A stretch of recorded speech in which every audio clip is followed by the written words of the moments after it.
Good morning. Welcome again to Morning Devotions. Thank you again for our time together. Every year when we go to the land of Israel, one of the earliest places we stop is the wedding church in Cana of Galilee.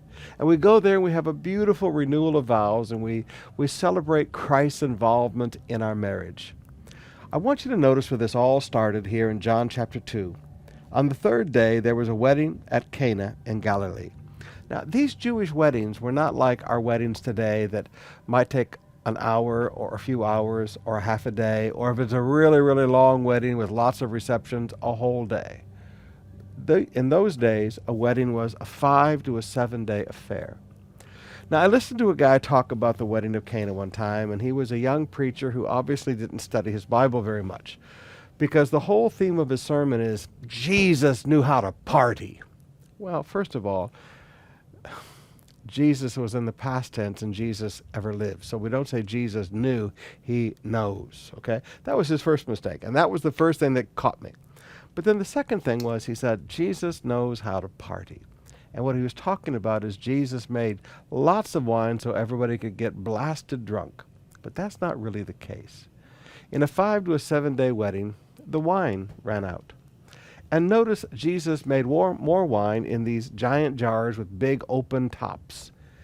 And he said, now go serve that to them. The master of ceremonies, so to speak, came to the guys who were organizing the wedding and said, what's wrong with you? You serve the good wine first, and then afterwards you serve the bad wine. And you saved the best wine to last. Now, brothers and sisters, good wine here and bad wine here doesn't mean the highest intoxicating wine. It means wine that hasn't spoiled yet.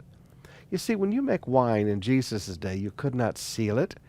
Yes, there was a natural fermentation process, but they didn't have all kinds of mixed, high-powered hybrid yeast to put in it and lots of extra sugar to put in it to jack up the alcohol content. But there was a natural fermentation process.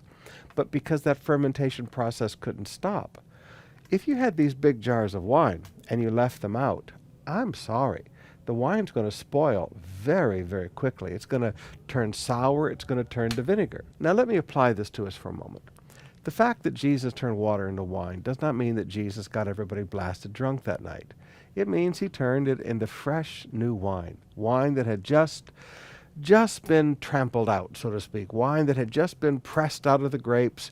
It was fresh, it was new, it was just beginning to ferment. It tasted really, really good. It was fresh and it was nice. It didn't have any harsh flavors in it from the fermentation process or anything else. So brothers and sisters, please, let's not take scriptures out of context and try to use wine today and say that that's the wine that they drank that day. Let's not look in the Bible for excuses for sin. Let's look for reasons not to sin.